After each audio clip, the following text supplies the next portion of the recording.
السلام علیکم عزیز طلباء و طالبات، سر عبدالستار خان اس یوٹیوب چینل میں آپ تمام کا استقبال ہے۔ 12th ہسٹری 7 نوآبادیاتی نظام کے اختتام سے بھارت کی سیاسی استحکام و یکجہتی تک۔ چلیے شروعات کرتے ہیں، اس کے سوال جواب دیکھیں گے۔ سوال نمبر 1 کا الف ہے، قوسین کی مدد سے خانہ پوری کیجیے اور بیانات دوبارہ لکھیے۔ 1946 عیسوی میں ڈیش کی سربراہی میں گوا میں سول نافرمانی کی تحریک کا آغاز ہوا۔ اس کا صحیح جواب ہے ڈاکٹر ٹی بی کنہا۔ دوسرا ہے، حیدرآباد کی جدوجہد آزادی کی کامیاب قیادت ڈیش نے کی۔ اس کا صحیح جواب ہے بی، سوامی رامانند تیرتھ۔ تیسرا ہے، بھارت میں دیسی ریاستوں کا الحاق ڈیش کی کوششوں سے عمل پذیر ہوا۔ اس کا صحیح جواب ہے بے، سردار ولبھ بھائی پٹیل۔ سوال نمبر 1 کا بے ہے، ذیل میں دی گئی جوڑیوں میں سے غلط جوڑی تلاش کر کے کیجیے، اسے درست کر کے لکھیے۔ غلط جوڑی ہے ڈاکٹر رام منوہر لوہیا، ریاست کشمیر کا الحاق۔ صحیح جوڑی ہے شیخ عبداللہ، ریاست کشمیر کا الحاق۔ سوال نمبر 2 کا الف ہے، تاریخی واقعے، مقامات، اشخاص کا نام لکھیے۔ وہ دیسی ریاست جو اپنی آزادی کے فوراً بعد بھارت میں شامل نہیں کی جا سکی۔ اس کا جواب ہے جوناگڑھ، کشمیر، حیدرآباد۔ دوسرا ہے، گوا کانگریس کمیٹی کے صدر۔ اس کا جواب ہے ٹی بی کنہا۔ سوال نمبر 3 ہے، نقشے کا مشاہدہ کر کے دیے گئے سوالوں کے جواب لکھیے۔ پہلا ہے، دیے گئے نقشے کا مشاہدہ کر کے دیے گئے سوالوں کے جواب لکھیے۔ پہلا سوال ہے، بھارت کے شمال مغربی سرحد پر واقع ملک کا نام۔ اس کا جواب ہے پاکستان۔ دوسرا ہے، بھارت میں پرتگیز تسلط کے مرکز کا نام لکھیے۔ اس کا جواب ہے گوا، دادرا نگر حویلی۔ تیسرا ہے، بھارت کے مشرقی ساحل پر موجود فرانسیسی قبضے والے علاقوں کے نام لکھیے۔ اس کا صحیح جواب ہے چندر نگر یا نم۔ چوتھا ہے، بھارت کے جنوبی کنارے پر کون سی قوم رہتی ہے؟ اس کا صحیح جواب ہے تامل سنہالی۔ سوال نمبر 4 ہے، ذیل کے نظریاتی نقشوں کو مکمل کیجیے۔ پہلا ہے، گوا کی جنگ آزادی کے رضاکاروں کے نام۔ اس کا جواب ہے پنڈت مہادیو شاستری جوشی، پیٹر ایلوارس، شیرو بھائی لیمیے، سدھا جوشی۔ سوال نمبر 6 ہے، دیے گئے بیانات کی وجوہات بیان کیجیے۔ بالآخر ریاست حیدرآباد کا بھارت میں الحاق ہو گیا۔ اس کی وجہ ہے، پہلا نقطہ ہے، سوامی رامانند تیرتھ نے حیدرآباد اسٹیٹ کانگریس کا قیام کر کے حیدرآباد کے انضمام کی جدوجہد کو ایک نئی رفتار اور تحریک عطا کی۔ دوسرا ہے، حیدرآباد اسٹیٹ کانگریس نے حیدرآباد کے بھارت میں الحاق کی ایک قرارداد پاس کی۔ تیسرا ہے، نظام اپنی پالیسی پر ڈٹے رہے۔ انہوں نے الحاق سے معاملے پر کسی بھی طرح کی ثالثی قبول نہ کی اور مفاہمت کے سارے دروازے بند کر دیے۔ چوتھا ہے، بالآخر بھارت سرکار کو ریاست حیدرآباد کے خلاف پولیس کی ایک مہم چلانی پڑی، جسے آپریشن پولو کے نام سے یاد کیا جاتا ہے۔ پانچواں ہے، آخرکار 17 ستمبر 1948 کو نظام نے ہتھیار ڈال دیے اور ریاست حیدرآباد کو بھارت میں ضم کر دیا گیا۔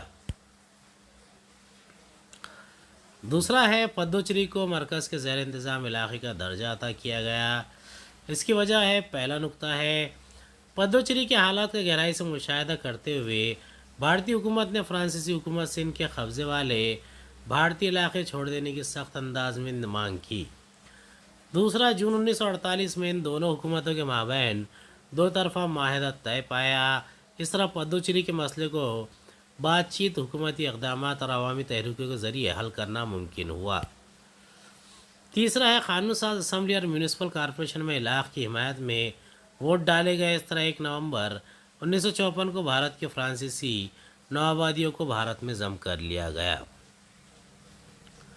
چوتھا، 1962 میں فرانسیسی پارلیمنٹ نے اس دو طرفہ معاہدے کو اپنی منظوری عطا کی اور 1963 میں پدوچیری کو مرکز کے زیر علاقے کا درجہ حاصل ہوا۔ سوال نمبر 7 ہے، اپنی رائے لکھیے۔ ریاست حیدرآباد میں آندھرا، کرناٹک، مہاراشٹر پریشدوں کا قیام عمل میں آیا۔ اس کا جواب ہے، پہلا نقطہ ہے، بھارت کی دیسی ریاستوں میں ریاست حیدرآباد سب سے بڑی دیسی ریاست تھی، جو تیلگو، کنڑ اور مراٹھی بولنے والے علاقوں پر مشتمل تھی۔ اس کے حکمران نظام کہلاتے تھے۔ نظام نے اپنے شہریوں کی سیاسی اور شہری حقوق غصب کر رکھے تھے۔ وہ اپنی ریاست کو پاکستان میں شامل کروانے کا خواہش مند تھا۔ ریاست کی عوام بھارت میں شامل ہونا چاہتی تھی، جبکہ حکمراں پاکستان کا حمایتی تھا۔ تیسرا ہے قاسم رضوی، جس نے نظام پر اپنا خاصا اثر و رسوخ قائم کر رکھا تھا۔ اس نے ایک رضاکار نامی تنظیم قائم کر رکھی تھی جو جمہوریت کے لیے جدوجہد کرنے والے لوگوں پر جبر کا استعمال کر رہی تھی۔ چوتھا ہے نظام اپنی پالیسی پر ڈٹے رہے۔ انہوں نے علاقے کے معاملے پر کسی بھی طرح کی سازشیں قبول نہ کی اور مفاہمت کے سارے دروازے بند کر دیے۔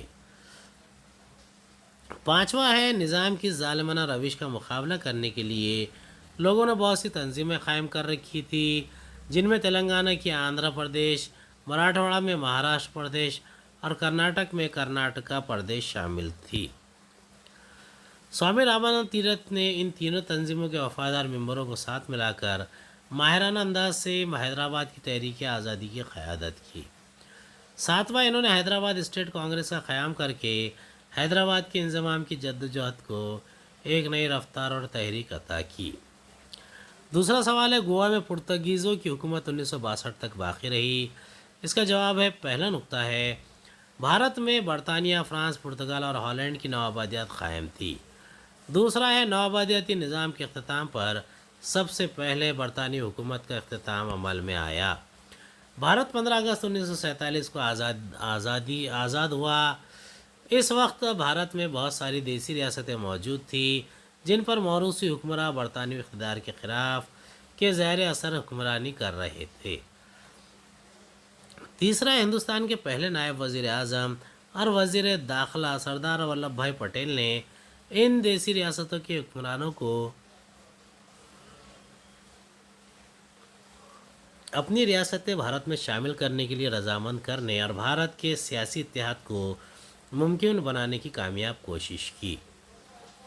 ان کی جان فشانی کی وجہ سے بھارت کا سیاسی اتحاد ممکن ہو سکا۔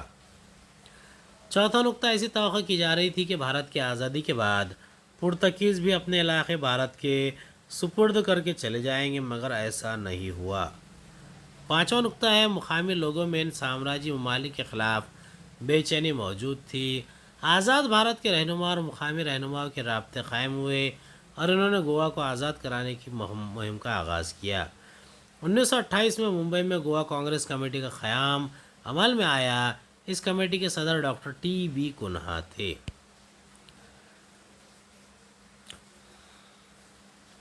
1946 میں گوا میں ڈاکٹر رام منوہر لوہیا کی سربراہی میں سول نافرمانی تحریک کا آغاز کیا گیا، جس کی پاداش میں نے گرفتار کر کے گوا سے باہر کر دیا گیا۔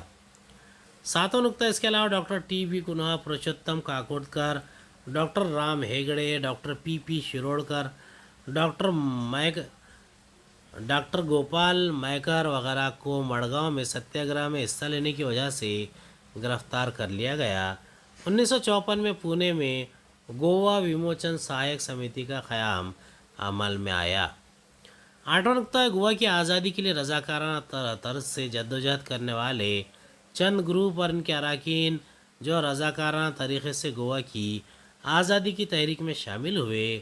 انہوں نے این جی گورے اور سیناپتی باپٹ کی سربراہی میں گوا کی طرف مارچ کیا۔ ان گروہوں میں سے ایک رضاکار گروہ نے پنجی کے علاقے پر ہندوستانی ترنگا لہرا دیا۔ آچاریہ پی کے اترے نے ایک روزنامہ بنام مراٹھا کی اشاعت کے ذریعے اس تحریک کو حمایت دینے کے لیے ایک پلیٹ فارم مہیا کیا۔ لوگوں کے شدید جذبات کو دیکھتے ہوئے گوا کی آزادی کے معاملے میں پنڈت جواہر لال نہرو عملی اقدامات کرنے پر مجبور ہو گئے۔